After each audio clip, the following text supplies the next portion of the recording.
आपादमौलिपर्यन्तं गुरूणाम् आकृतिं स्मरेत् तेन विघ्नाः प्रणश्यन्ति सिद्ध्यन्ति च मनोरथाः। शुभान् ध्यायन्ति ये कामान् गुरुदेवप्रसादजा नितरानात्मपापोत्तान् तेषां विद्याफलिष्यते। विघ्नध्वान्तनिवारणैकतरणिः विघ्नाटवीहव्यवाड् विघ्नव्यालकुलोपमर्दगरुडो विघ्नेभपञ्चाननः विघ्नोत्तुङ्गगिरिप्रभेदनपविः विघ्नाब्धिकुम्भोद्भवः विघ्नाघौगगणप्रचण्डपवनः पायात् प्रसादो गुरोः। श्रीगुरुभ्यो नमः। हरिः ओम हरिः ओम हरिः ओम। महाभारत तात्पर्य निर्णय का अध्ययन हम कर रहे हैं। इस महाभारत तात्पर्य निर्णय में कल हमने देखा ये देवव्रत जो है उसका विशिष्ट अध्ययन किस प्रकार से हुआ है। पहले तो गंगा देवी ने 50 साल तक बृहस्पत्याचार्य के पास भेजा। उसके बाद 50 साल तक परशुराम जी के पास अध्ययन हो गया। इसके बाद फिर से 25 साल परशुराम जी के पास ही रहकर उसने अस्त्र शस्त्रों का ज्ञान प्राप्त किया। ऐसे 125 साल का अध्ययन करके देवव्रत पिताजी के पास पहुंच गया। तभी उसने अपनी अद्भुत विद्या अपने अद्भुत सामर्थ्य प्रदर्शन किए। गंगा पर केवल बाणों के मदद से गंगा का प्रवाह उसने रोक दिया था। ऐसी अद्भुत विद्या प्रदर्शन करने के बाद गंगा जी ने पिताजी को अर्थात अपने पति को, देवव्रत के पिता को उस देवव्रत का समर्पण किया। बाद में शंतनु राजा ने योग्य मुहूर्त पर अपने पुत्र को युवराज्य के सिंहासन पर अभिषिक्त कर दिया।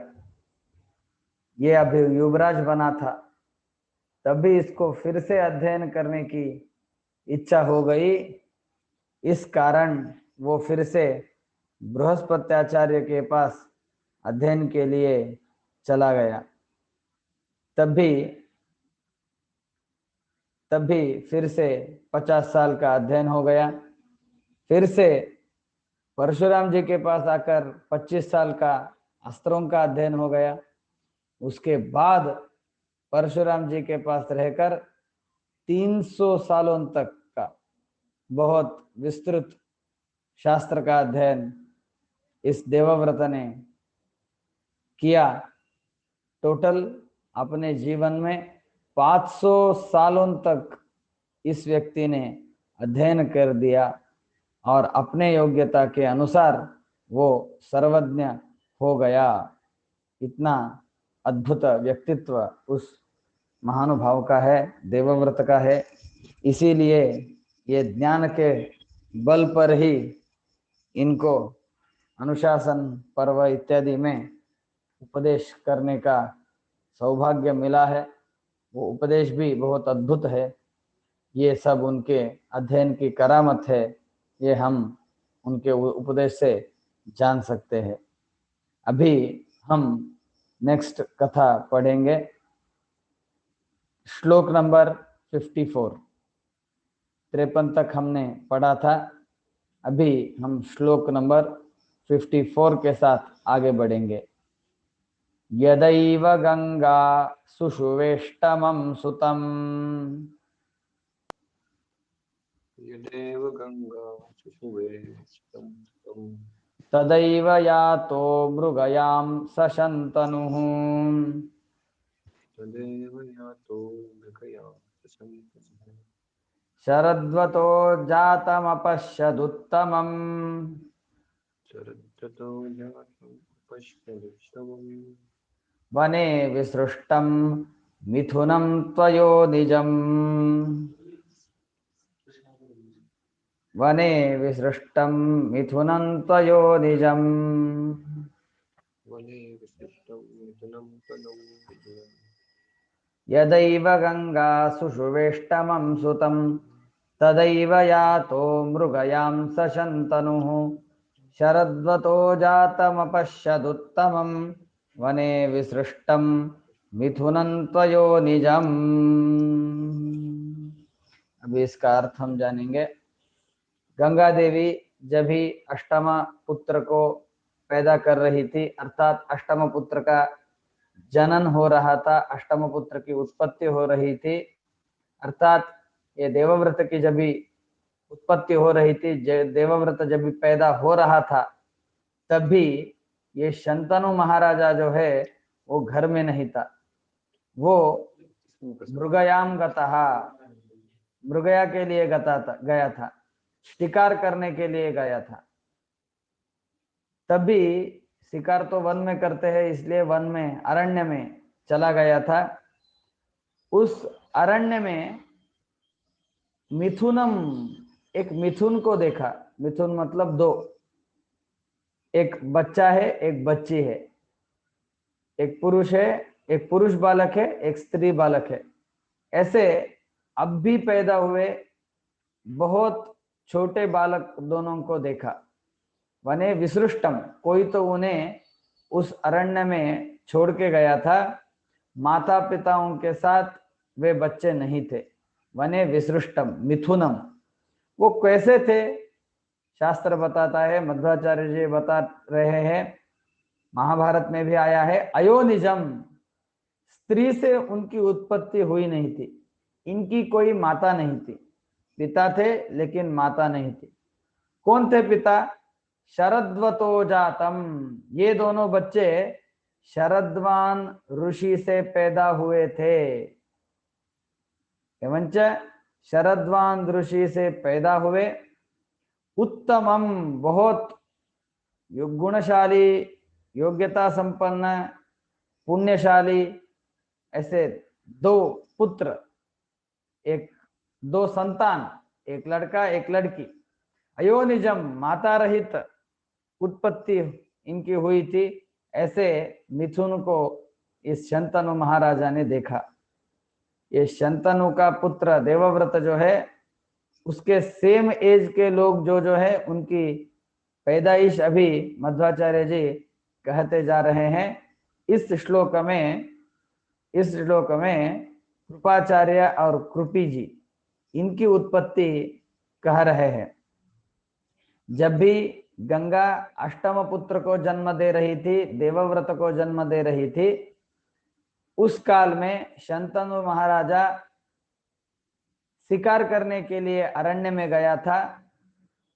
उधर शिकार करते समय उस शंतनु महाराजा को उत्तम बेटा और बेटी, कन्या और पुत्र दिखे। वो कैसे थे? वो अयोनिज थे, उनकी कोई माता नहीं थी। माता नहीं थी इसका मतलब माता पास में नहीं थे ऐसा अर्थ नहीं है, इनको जन्म देने वाली स्त्री कोई नहीं थी। तो कौन इनको जन्म दिए थे? शरद्वतो जातम, शरद्वान ऋषि ने इनको जन्म दिया था। ऐसे उत्तम दो संतान को इस शंतनु महाराजा ने देख लिया है, दो बच्चों को देख लिया है। कौन है ये? कैसा इनका पैदाइश हुई है? माता नहीं रहे ऐसे बोल रहे हैं आप, तो इनका जन्म कैसे हुआ? श्लोक नंबर 55 में मध्वाचार्य जी बताते हैं, जानेंगे श्लोक नंबर 55। शरद्वांस्तु तपः कुर्वन्, शरद्दांस्तु तपः कुर्वन्, ददर्श सहसोर्वशीम्, ददर्श सहसोर्वशीम्, चस्कन्दरेतस्तस्याथ,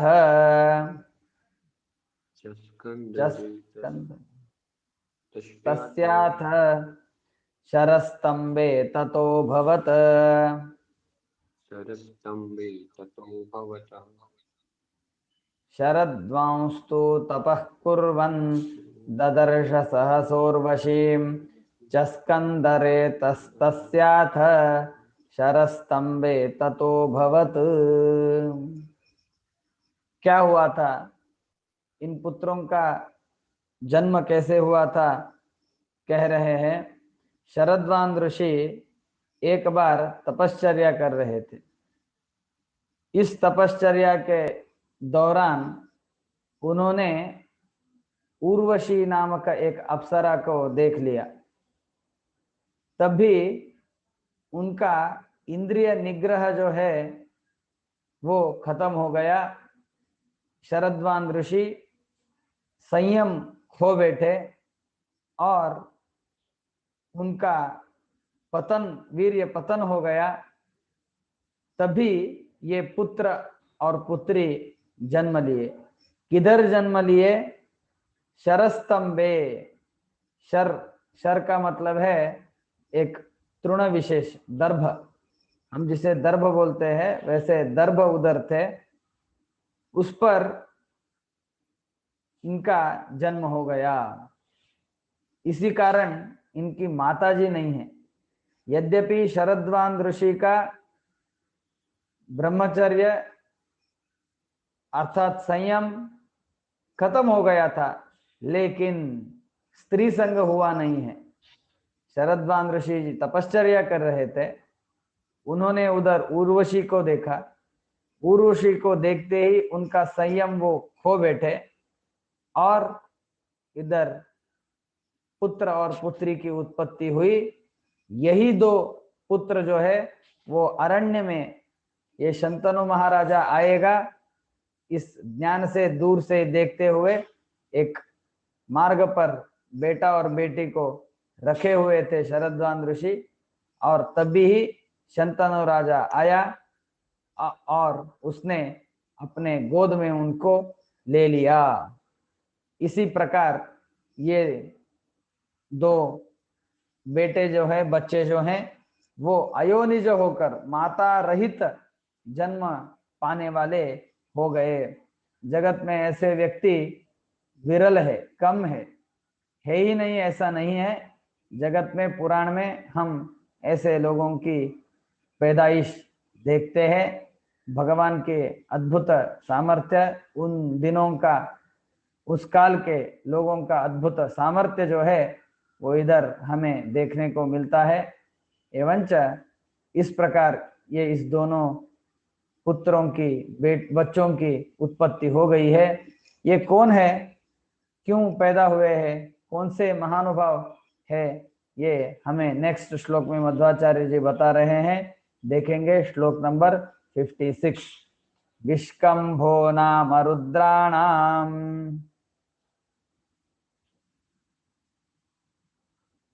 भूभार हरणिंगताम भूभार हरणे गताम भूभार हरणिंगताम भूभार हरणे गताम हरे प्राप्तुम तथा तारा हरे प्राप्तुम तथा तारा भार्या या हि बृहस्पते नार्याया हि बृहस्पतेः विष्कंभो नाम रुद्राणाम भूभार हरणिंगताम हरे प्राप्तुम तथा तारा भार्या या हि बृहस्पते। उस बच्चों में पुरुष था कौन है वो, और स्त्री कौन है, इस जिज्ञासा का उत्तर दे रहे हैं। जो एकादश रुद्रों में एक विष्कंभ नामक रुद्र है, वो विष्कंभ नामक रुद्र भगवान की सेवा करने के लिए, एक रूप से भगवान की सेवा करने के लिए भूतल पर, भूमि पर पैदा हुआ था। वो स्त्री कौन है? बृहस्पत्याचार्य की भार्या तारा जो है वही इधर पैदा हो गई है। एवंच विष्कंभ नामक रुद्र पुरुष बच्चे के रूप में पैदा हो गया है, और बृहस्पत्याचार्य की भार्या तारा, वो तारा देवी स्त्री रूप में पैदा हो गई है। इस प्रकार विष्कंभ नामक रुद्र जी और बृहस्पत्याचार्य की भार्या तारा, ये दोनों भाई बहन के रूप में, भाई बहन के रूप में इधर शरद्वान ऋषि के बेटे बच्चे होकर जन्म पा लिए हैं। अभी हम नेक्स्ट श्लोक की ओर जाएंगे। इनका नामकरण क्या हो गया इत्यादि सब बताते हैं। ताबुभौ शन्तनुर्दृष्ट्वा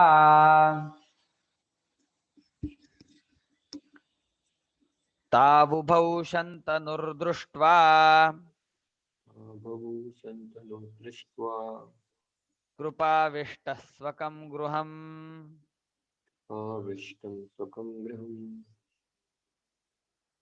निनाय नाम चक्रे च निनाय नाम चक्रे च कृपाया विषयौ यतः कृपाया विषयो यतः कृपः कृपीति सकृपः कृपः कृपीति सः कृपाः तपो विष्णुश्चकारः तपो विष्णु चकारः ताबुभौ शन्तनुर्दृष्ट्वा कृपाविष्टः स्वकं गृहम् निनाय नाम चक्रे च कृपाया विषयौ यतः कृपः कृपीति सकृपस्तपो विष्णुश्चकारः।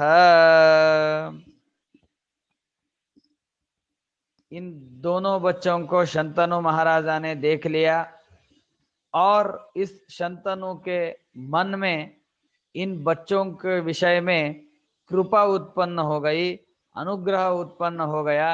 ये घनघोर अरण्य है, भयानक अरण्य है। इधर सिंह, व्याघ्र, गज इत्यादि बहुत भयानक प्राणी रहते हैं, चोर लोग रहते हैं। इसीलिए इस अरण्य में इन बच्चों को रखना सर्वथा सेफ नहीं है। इनके माताजी अथवा पिताजी कोई भी इनके संरक्षण करने वाले दिख नहीं रहे हैं।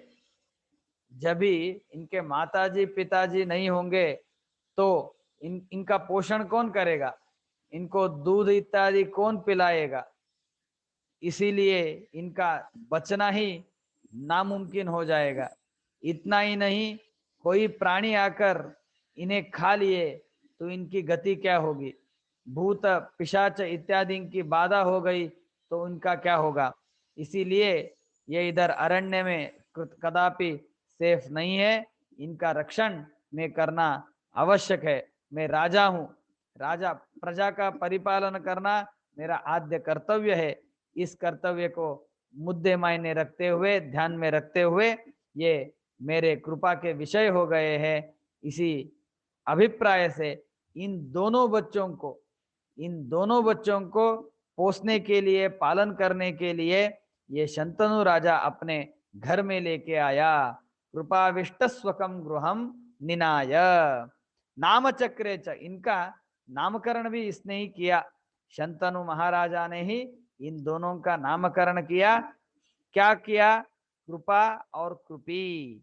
कृपा कृपी इति, पुरुष जो था, बच्चा बेटा जो था उसका नाम कृपा ऐसा रख दिया, कृपा ऐसा रख दिया। जो स्त्री थी, बालिका थी, उसका नाम कृपी ऐसा रख दिया। क्यों रखा ऐसा नाम, कृपाया विषय यतः, शंतनु राजा के कृपा को ये विषय हो गए थे। इसीलिए एक कृपाचार्य, दूसरी कृपी, ऐसे नाम इसने रखे हैं। और एक बात हमें इधर योग्य ध्यान रखना चाहिए, शंतनु राजा इन बच्चों को केवल अपने घर में लेकर आया ऐसा नहीं है। उसको उन्होंने योग्य संस्कार दिए। योग्य संस्कार का मतलब क्या है, जो व्यक्ति जिस जाति में, वंश में उत्पन्न होता है, उस जाति वंश के अनुसार उसको वो संस्कार देना भी कर्तव्य है। कौन सा भी संस्कार कौन से भी व्यक्ति को देना ये शास्त्र विहित नहीं है। ब्राह्मण है तो ब्राह्मण के अनुसार उसको संस्कार होना चाहिए। क्षत्रिय जाति में पैदा हुआ है तो उसके अनुसार उसको संस्कार, विद्या इत्यादि मिलनी चाहिए। ये ध्यान में रखते हुए शंतनु राजा ने इनको क्षत्रियोचित संस्कार नहीं किए हैं। ये शंतनु राजा क्षत्रिय था, लेके आया क्षत्रिय संस्कार ही कर डाले, ऐसा नहीं। इन्होंने ज्ञान दृष्टि से देखा था ये ब्राह्मण के कुमार है, इसीलिए ब्राह्मणोचित संस्कार, ब्राह्मण को जो योग्य है वो संस्कार इसने उन पर किए हैं। केवल नामकरण किया है ऐसा नहीं, इसने ब्राह्मणोचित संस्कार भी इन लोगों पर किए हैं। ये बहुत इंपॉर्टेंट बात है। जो संस्कार जिस पे होता है वो उस जाति का कहलाया जाता है। आगे हम कर्ण के बारे में ये निर्णय देखने वाले हैं। कृष्ण के विषय में भी, कृष्ण बलराम के विषय में भी इस विषय को संबंधित जानकारियां हम आगे लेने वाले हैं। ओके, अभी तो हम क्या जानेंगे, शंतनु राजा के कृपा को ये विषय हुए थे, इसलिए शंतनु राजा ने इनका नाम कृपा और कृपी ऐसे रख दिया। और उनका ब्राह्मणोचित जो जो संस्कार है वो संस्कार भी इसने योग्य विषय में कर दिए हैं। महाभारत के आदि पर्व में ये सारी कथाएं आती है। इसके बाद कृपस्तपो विष्णोश्चकार, कृपाचार्य ने विष्णु को उद्देश्य रखकर बहुत घनतर खरतर बहुत कष्टप्राय ऐसी तपश्चर्या की। भगवान विष्णु की प्रीति मुझ पर प्राप्त हो, भगवान का अनुग्रह मुझे प्राप्त हो, इस उद्देश्य से कृपाचार्य ने विष्णु की तपश्चर्या की। तब भी क्या हुआ, तस्य प्रीतस्तदा विष्णु। नेक्स्ट श्लोक हम जानने वाले हैं। तस्य प्रीतस्तदा विष्णु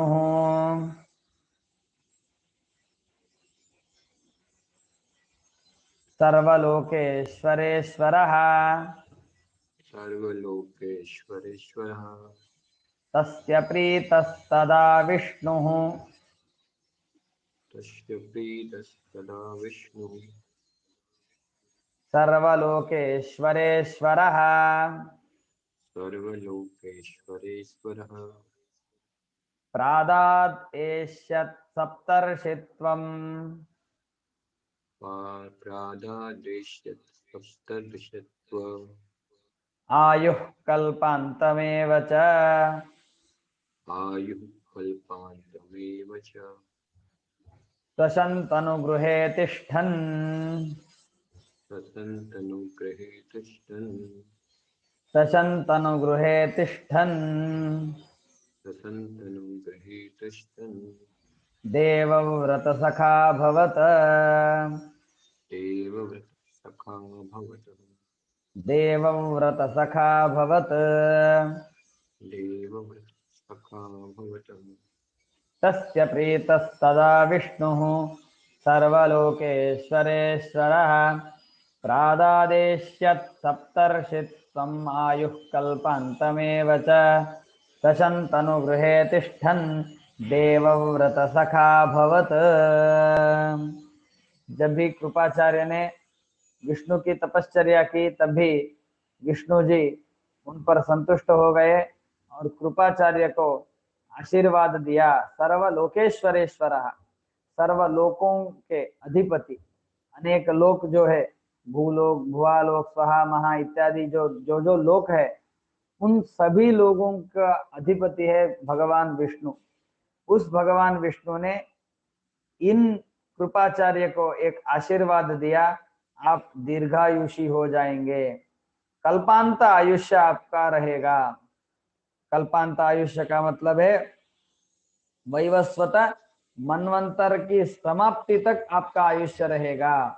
आयु कल्पांतमेव च, इतना ही नहीं, बाद में ये कल्पांत जीवन आप बिताने के बाद एषत् सप्तर्षित्वम, जो आने वाला कल्प है, उस कल्प में सप्तर्षियों में आप एक हो जाएंगे। One of Saptarishi, you will become one of Saptarishis. ऐसा सप्तर्षि में एक होने का मान सम्मान इस कृपाचार्य को विष्णु भगवान ने दे दिया है। बाद में शंतनु गृहे तिष्ठन, शंतनु के घर में रहा और देवव्रत सखा भवत, देवव्रत का मित्र हो गया, देवव्रत का सखा होकर ये उस महल में, उस राज परिवार में रह रहा था। ऐसे कृपाचार्य का योग्यता, कृपाचार्य का महान कार्य हमें इधर बता रहे हैं। विष्णुद्देशक तपश्चर्या और शंतनु राजा का अच्छा मन अपने घर में ही रख कर इन्हें बड़ा कर रहा है। कभी कभी मनुष्य का क्या होता है, अपने पुत्रों को पालन करते हुए उनको जो जो चाहिए वो देता है, लेकिन बाकी के लोगों पर उसका अलक्ष्य हो जाता है। ऐसा शंतनु महाराजा ने कदापि नहीं किया है। शंतनु राजा ने अपने पुत्र जैसा ही ये कृपा और कृपी को पाला पोसा है। ये श्लोक हमें नेक्स्ट श्लोक में बताते हैं, जानेंगे। नेक्स्ट श्लोक 59। पुत्रवत् शंतनोश्चासीत्,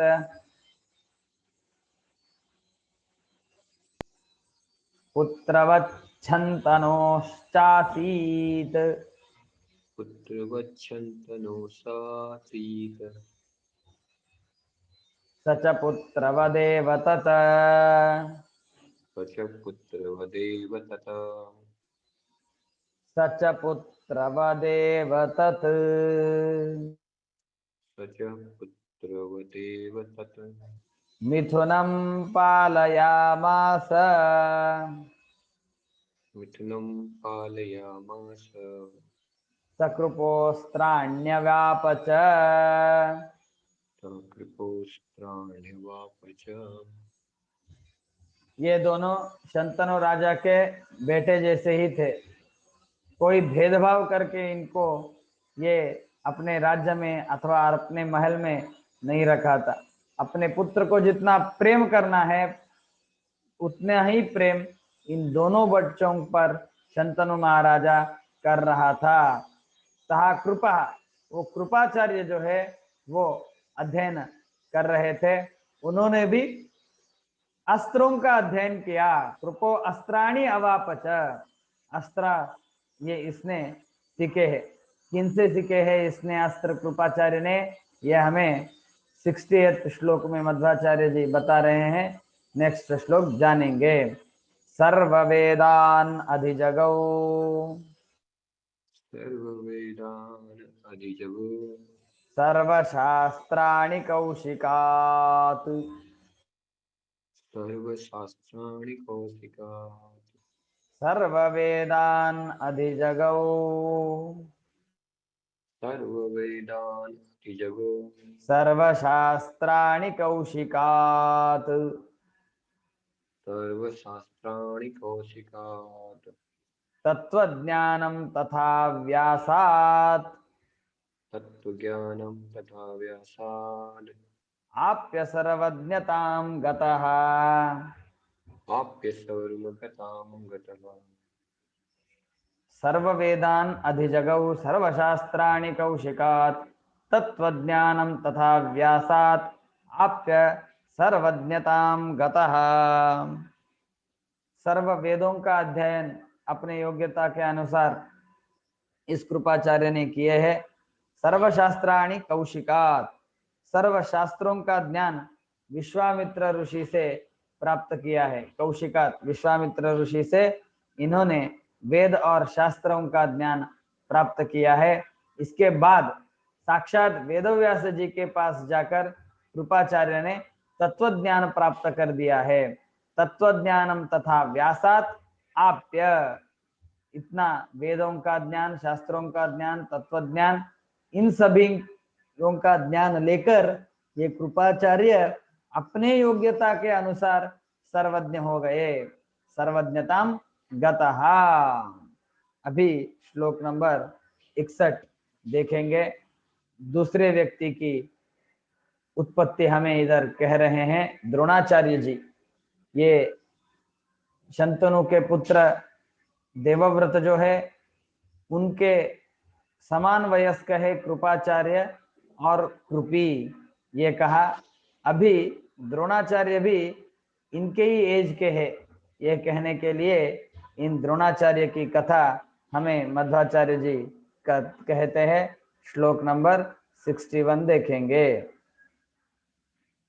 यदा हि जातः सकृपः यदा हि जातः सकृपः तदैव बृहस्पतेः तदेव बृहस्पतेः यदा हि जातः सकृपस्तदैव यदा हि जातः सकृपस्तदेव बृहस्पतेः सूनुरगाच्च गंगाम् बृहस्पतेः पुनरगाश्च गङ्गाम् स्नातुं घृताचिं सददर्श तत्र स्नातुं घृताचि सदर्श तत्र श्लथद्दुकूलां सुरवर्यकामिनीम्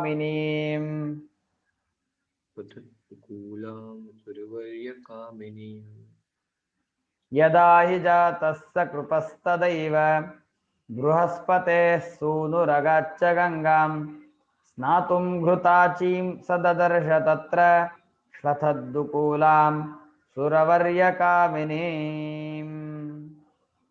जब भी कृपाचार्य की उत्पत्ति हो गई थी तभी ही उस काल में ही बृहस्पते है सूनु बृहस्पत्याचार्य का पुत्र अर्थात भरद्वाज ऋषि जी वो गंगा नदी पर स्नान करने के लिए गए थे।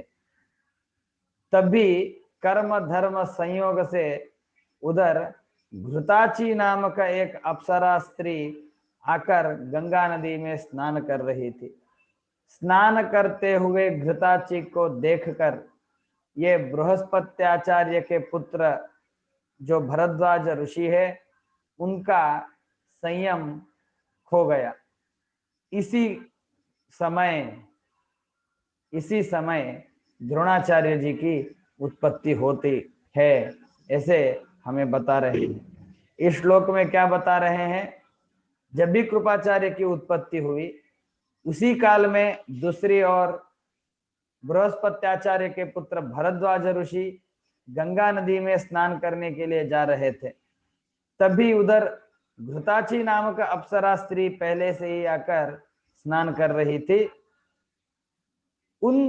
उस घृताची को भरद्वाज ऋषि ने देखा। इतना इस 61वें श्लोक में बता रहे हैं। श्लोक नंबर 62 देखेंगे, श्लोक नंबर 62। ये दोनों मिलकर, ये 2-3 श्लोक मिलकर ये पूरी कथा हमें जानने को मिलेगा। तद्दर्शनात् स्कन्नमथेन्द्रियं स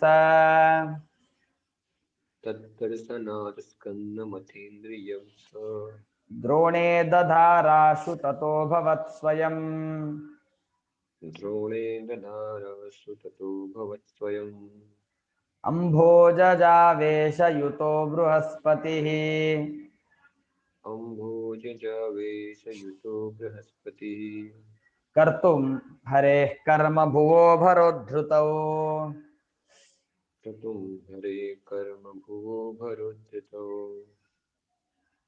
तद्दर्शनात् स्कन्नमथेन्द्रियं स द्रोणे दधाराशु ततोऽभवत् स्वयम् अम्भोजजावेशयुतो बृहस्पतिः कर्तुं हरेः कर्म भुवो भरोद्धृतौ। जब भी भरद्वाज ऋषि ने उस घृताची को देखा तभी उनका संयम खो गया। तभी उस कलश में एक पुत्र उत्पन्न हो गया। द्रोणे दधाराशु ततो भवत् स्वयं।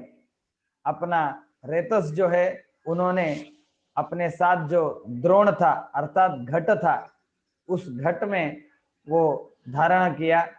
तब भी उधर एक पुत्र उत्पन्न हो गया। वो कौन है? बृहस्पति। साक्षात बृहस्पत्याचार्य ही अपने पुत्र के द्वारा अर्थात भरद्वाज ऋषि से पैदा हो रहे हैं। कैसे पैदा हो गए? अम्भोजज आवेशयुतः, ब्रह्मा जी के आवेश से युक्त होकर पैदा हो रहे हैं। अम्भोज का मतलब है कमल। अम्भोजज कमल में उत्पन्न होने वाले कौन है? चतुर्मुख ब्रह्मा। उनका आवेश से युक्त जो बृहस्पति है, गुरु है, बृहस्पत्याचार्य जी है, वो इधर कलश में पैदा हो रहे हैं। कर्तुम हरे कर्म भुवो भरो ध्रुतौ। भूभार हरण कार्य जो भगवान विष्णु करने जा रहे हैं उसमें अपनी भी सेवा रहे, इस अभिप्राय से बृहस्पत्याचार्य पैदा हो रहे हैं। इधर सिर्फ बृहस्पत्याचार्य जी पैदा नहीं हुए, उनमें ब्रह्मा जी का आवेश है।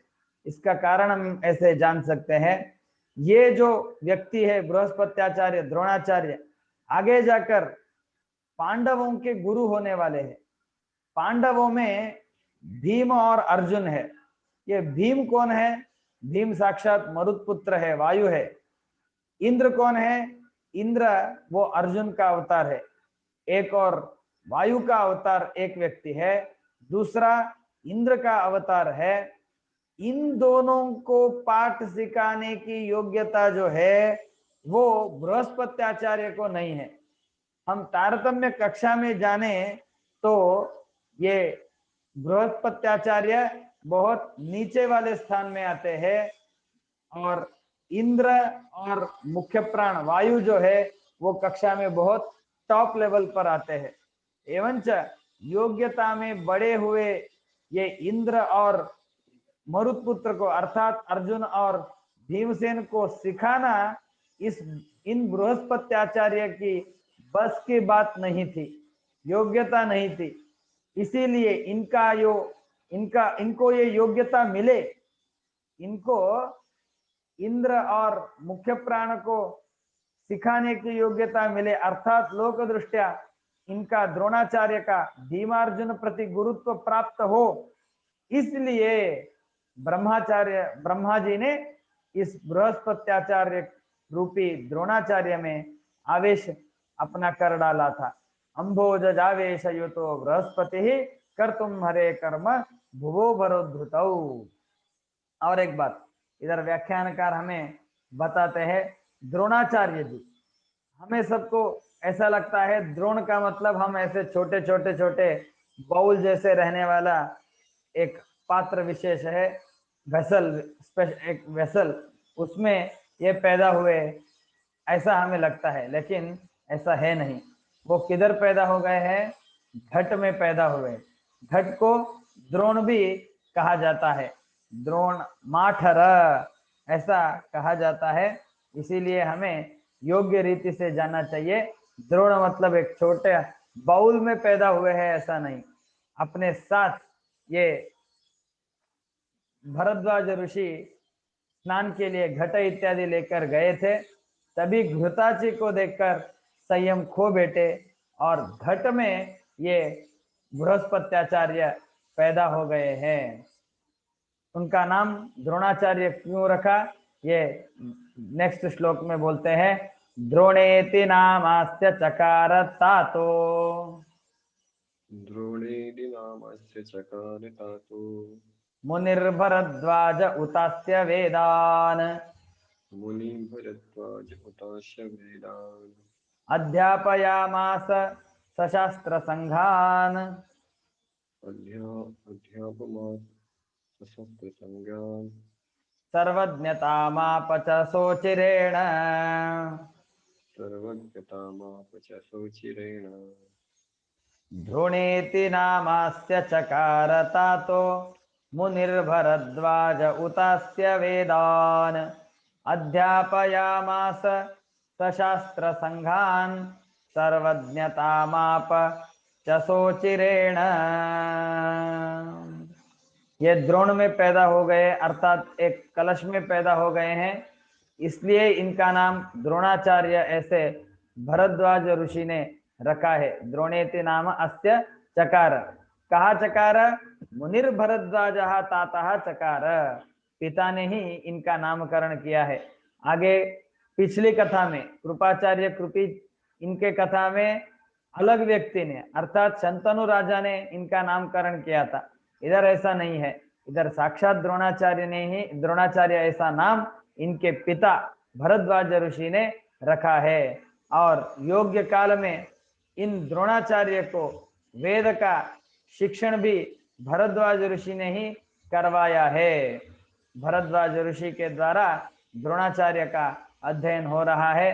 अध्यापयामास सशास्त्र संघान, बहुत सारे विद्या जो है वो पिताजी ने अर्थात भरद्वाज ऋषि ने द्रोणाचार्य को दे दी है। सर्वज्ञता माप चसोचिरेण, ये अध्ययन करते ये अपने योग्यता के अनुसार सर्वज्ञ हो गया, लोक में बहुत ज्ञानी ऐसा प्रख्याति इसकी हो गई। अस्त्र शस्त्र के विद्या में कुशल था, सिखाने की कला भी अद्भुत थी। इस प्रकार द्रोणाचार्य की कीर्ति सभी और चारों ओर सभी दिशाओं में फैल गई। हमारे कन्नड़ भाषा में एक कहावत है, वो कहावत का मीनिंग में बताता हूं। कहावत ऐसी बताती है, पुत्र के साथ पाठ को बैठना चाहिए, दामाद के साथ खाने को बैठना चाहिए। जिस व्यक्ति के पास पाठ के लिए जा रहे हैं उनका पुत्र उस पाठ में हो तो उस पाठ में आप भी बैठ जाओ। जिधर किधर खाने के लिए आमंत्रण है उधर उस यजमान के दामाद आए हुए हो तो अवश्य आप उधर खाने के लिए जाइए। ऐसे एक कहावत है, लोकोक्ति है। इस लोकोक्ति में इसका अर्थ क्या है? इसका अर्थ है, पुत्र को पिता सब प्रकार की विद्या देते हैं, कोई विद्या दान करते समय कुछ बाकी नहीं रखते। इसलिए पुत्र के साथ पाठ को बैठना चाहिए। और दामाद जब भी घर में खाने के लिए आते हैं तो तभी सभी प्रकार के आचार डाले जाते हैं, नानाविध व्यंजन डाले जाते हैं, नाना प्रकार के सूप किए जाते हैं, नाना प्रकार के स्वीट्स बनाए जाते हैं। इसीलिए दामाद के साथ खाने के लिए बैठना चाहिए। मेरा कहने का मतलब इतना ही है कि द्रोणाचार्य का जो अध्ययन है वो अपने पिता के पास ही अर्थात भरद्वाज ऋषि के पास ही हो गया है। इसलिए पुत्र के ऊपर जो महाप्रीति रहती है, इस प्रीति के कारण सभी विद्याएं द्रोणाचार्य जी को भरद्वाज ऋषि ने दी है। इस कारण वो सर्वज्ञ हो गए हैं। 1-2 मिनट भगवान की आरती चल रही है, हम उधर से ही भगवान को प्रणाम करेंगे। कल्याणाद्भुतगात्राय कामितार्थप्रदायिने श्रीमद्वेंकटनाथाय श्रीनिवासाय मंगलम्। श्रियः कान्ताय कल्याणनिधये निधयेऽर्थिनाम् श्रीवेंकटनिवासाय श्रीनिवासाय मंगलम्। कृष्णाय वासुदेवाय हरये परमात्मने कृष्णाय गोविन्दाय नमः। यज्जन्मनः प्रवृत्तिमोहवशं गतेन नानापराधशतमाचरितं मया ते सर्वैश्च सकलं तव पश्यतोऽपि क्षन्तुं त्वमर्हसि हरे करुणावशेन।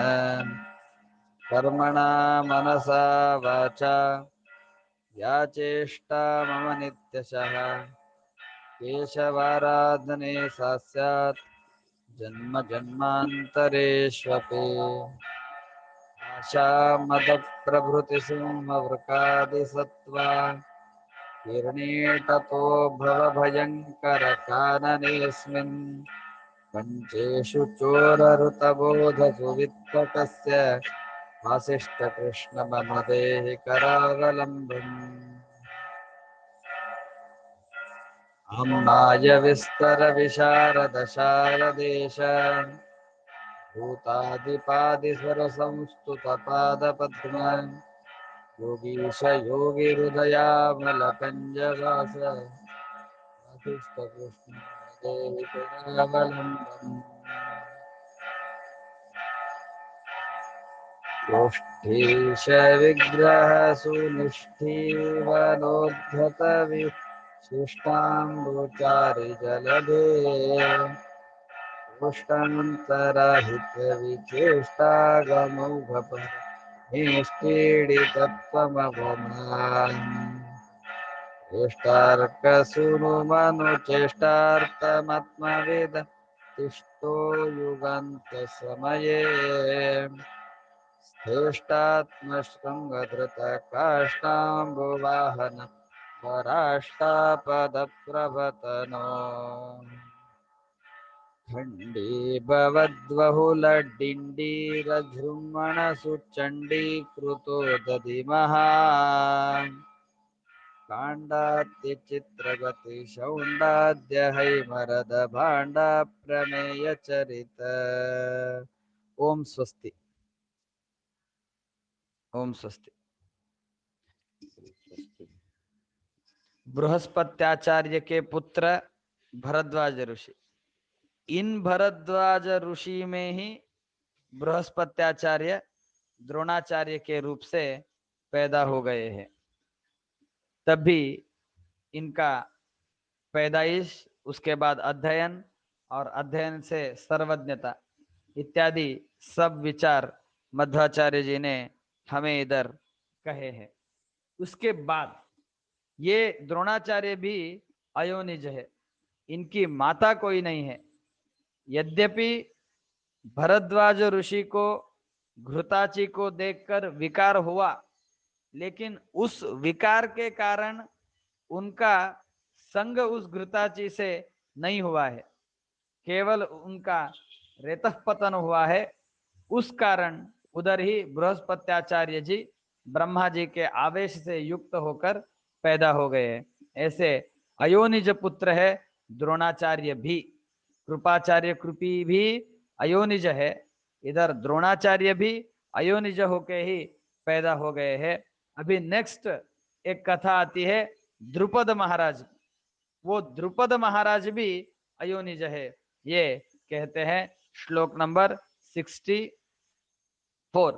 काले च तस्मिन् पृषतो न पत्यो काले च तस्मिन् पृषतो तथ्यो वने तु पाञ्चालपतिश्चचार वनेषु पाञ्चालपतिश्चचार तपो महत् तस्य तथा वराप्सरा तपो महत्तस्य तथा वराप्सरा वलोकनात् स्कन्दितमाशुरेतः वलोकनाथ स्कन्दितमासुरेतः काले च तस्मिन् पृषतो न पत्यो वनेषु पाञ्चालपतिश्चचार तपो महत्तस्य तथा वराप्सरा वलोकनात् स्कन्दितमाशुरेतः। द्रोणाचार्य की जब उत्पत्ति हुई, उस काल में ही, उसी काल में ही पांचाल देश का राजा पृषद राजा, वो अरण्य में तपश्चर्या करने के लिए गए थे। क्यों गए थे? उनको अपत्य कोई नहीं था। अपत्य नहीं था, उत्तम अपत्य की प्राप्ति हो, कोई भी दुष्ट लड़का पैदा न हो, राज्य का कार्यभार संभालने वाला, लोगों को प्रीति करने वाला, कोश की अभिवृद्धि करने वाला, लोगों की लाइफस्टाइल ऊंचाने वाला, उनको सुख प्रदान करने वाला योग्य पुत्र उत्पन्न हो, इस अभिप्राय से ये पृषद राजा वन में जाकर, अरण्य में जाकर तपश्चर्या कर रहा था।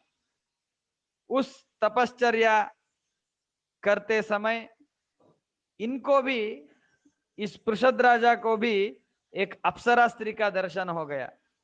उस अप्सरा स्त्री के दर्शन के कारण इसका भी संयम खो गया और उधर पैदा हुए व्यक्ति ही अपने प्रसिद्ध द्रुपद राजा, अपने प्रसिद्ध द्रुपद राजा, इसको द्रुपदीय नाम, इसको द्रुपदीय नाम क्यों प्राप्त हुआ, ये कथा नेक्स्ट श्लोक में बताते हैं।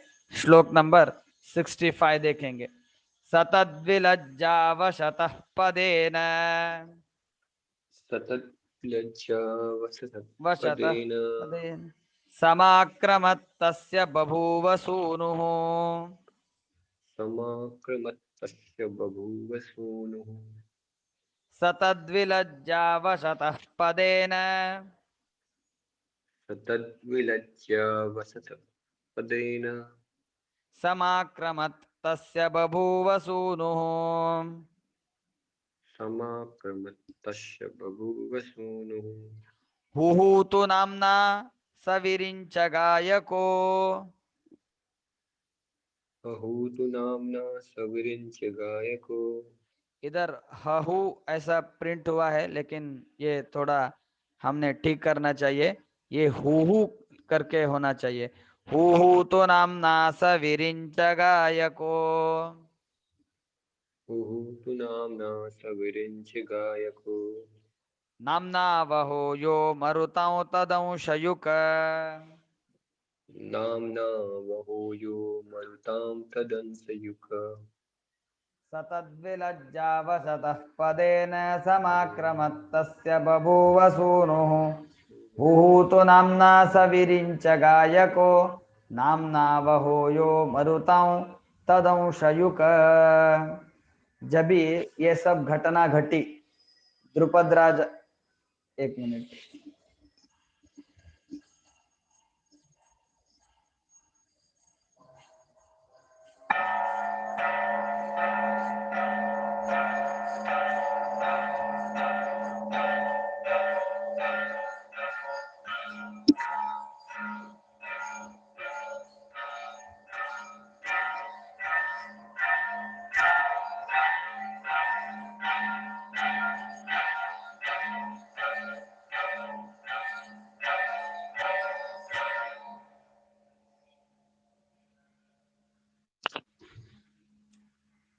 जब भी ये घटना घटी तभी ये पृषद राजा को बहुत शर्मनाक सी घटना ये घटी थी।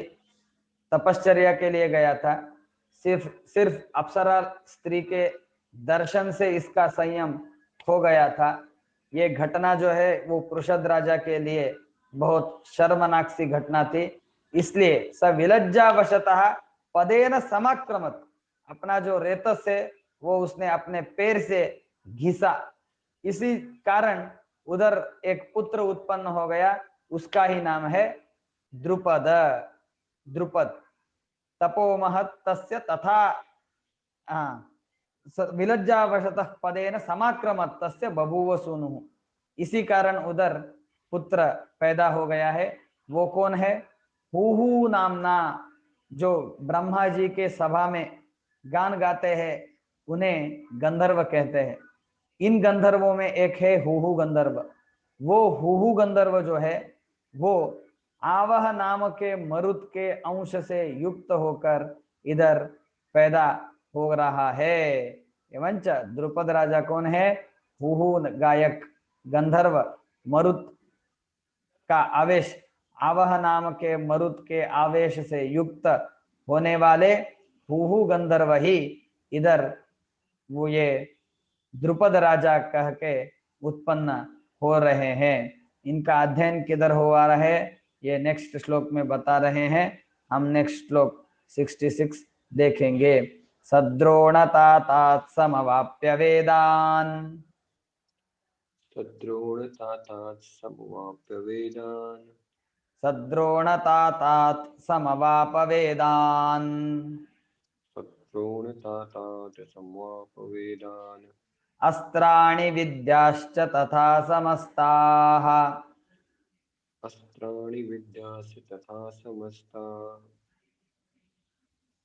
द्रोणेन युक्तः स तदा गुरोः सुतम्। द्रोणेन युक्तः सदा गुरुसुतं।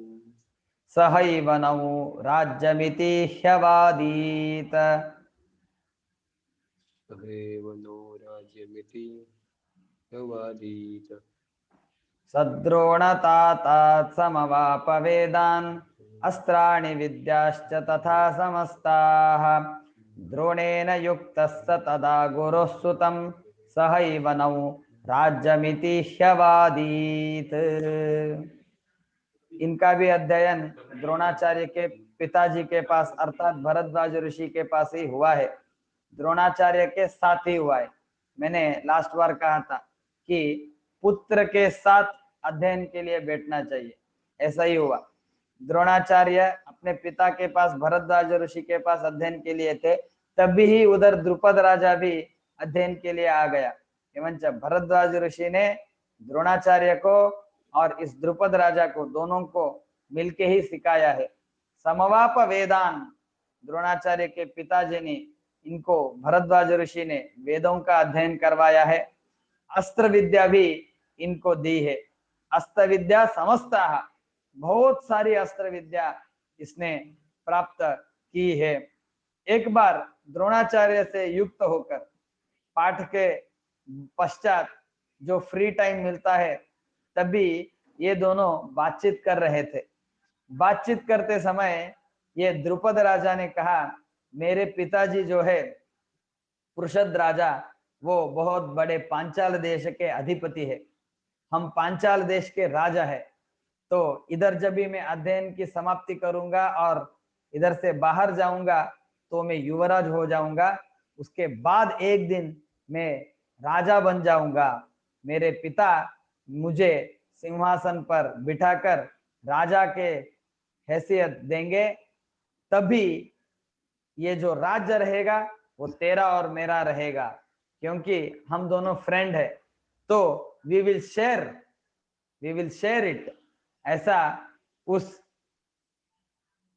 ये द्रुपद राजा ने कहा था। द्रोणेन युक्तस्स तदा गुरुस्तुतम सहैव नौ राज्यम इति ह्यवादीत। ये द्रुपद राजा के गुरु भरद्वाज, उनके सुत अर्थात द्रोणाचार्य, उनको ये द्रुपद राजा ने कहा था, पश्चात काल में, भविष्यत में हम, मेरा जो राज्य है, सहैव नौ राज्यम, हमारा दोनों का उस राज्य पे अधिकार रहेगा। तू भी राजा, मैं भी राजा, अर्ध सिंहासन हम शेयर करेंगे, ऐसा इसने कहा था। यही कथा आगे जाकर बहुत भयानक रीति से अप्लाई होती है। एक कहावत है, जब भी दुख में रहते हैं तभी भी कोई डिसीजन नहीं लेना चाहिए, किसी को भी टोकना नहीं चाहिए। जब भी आनंद में रहते हैं तभी किसी प्रकार का वचन भी देना नहीं चाहिए। बहुत दुख में जब भी व्यक्ति होता है तो उसको सारा सार विचार नहीं रहता है, किस प्रकार से डिसीजन लेना चाहिए, क्या किसको बोलना चाहिए, सभी को भला बुरा कह देता है। जिसका कोई गलती नहीं रहता है उसको भी ये व्यक्ति भला बुरा कह देता है। और जब भी आनंद में रहता है तभी किसको वचन कौन सा भी नहीं देना चाहिए, क्योंकि आनंद में जो वचन दिया रहता है, बाद में जब भी प्रैक्टिकलिटी में आकर वो व्यक्ति सोचता है तो कभी कभी वो वचन, वो प्रतिज्ञा परिपालन करना बहुत मुश्किल सी हो जाती है। वैसे ही इस द्रुपद राज्य का होता है, द्रुपद राजा का होता है। छोटा है, मित्र प्रेम है, आनंद में था, भविष्यत काल के सोच से ही उसको खुशी आ रही थी, मैं बड़ा राजा हूंगा, मेरे बात सब लोग मानेंगे, ऐसा वैसा सोचकर रहता था। तभी प्रतिज्ञा कर डाली, आगे जाकर राज्य हमारे दोनों का है। ये घटना इस द्रुपद राजा के जीवन में बहुत बदलाव लाती है, बदलाव लाने वाली होगी। द्रोणाचार्य और ये द्रुपद राजा का इसी मुद्दे से ही आगे जाकर युद्ध भी होने वाला है। वो क्या है इत्यादि सब हम नेक्स्ट पार्ट में देखेंगे। श्री कृष्णार्पणमस्तु। इदं ज्ञानम हरे पूजा हरे रेवोदितं सदा हरियधीनं च सर्वत्र इत्येवं न्यासो हरौ स्मृतः यः सर्वगुण संपूर्णः सर्वदोष विवर्जितः प्रियतां प्रीत एवालं विष्णुर्मे परमस्वरूपः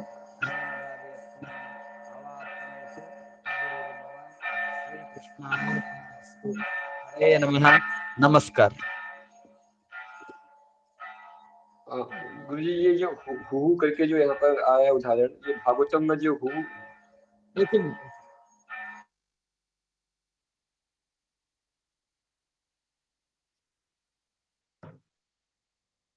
हरे कृष्ण,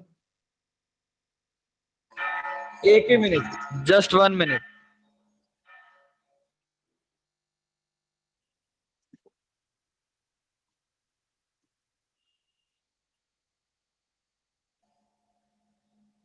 हाँ, पूछिएगा। हाँ गुरुजी, ये जो हुहू का उदाहरण आया है भागवतम में भी, एक हुहू का उदाहरण आता है हाँ वही जब वही, गजेंद्र मोक्ष के समय। गजेंद्र मोक्ष, हाँ तो ये वही वही है। वही, हाँ यही है, सेम पर्सन। तो यानी हुहू बनने के बाद ये धृतराष्ट्र बने, आई मीन ये द्रुपद बने। हाँ, हुहू उनका मूल रूप है, हुहू जो है वो हम्म, उनका मूल रूप है। ये मूल रूप में ही एक अपराध करते हैं, तभी गजेंद्र मोक्ष में आते हैं, उस कथा में आते हैं। अभी ये महाभारत के कथा में आ रहे हैं। वो अलग मनवंतर में हुआ घटना है, ये अलग मनवंतर में घटी हुई घटना है। वही हुहू गंधर्व इधर द्रुपद राजा के रूप से आ रहे हैं। ओके।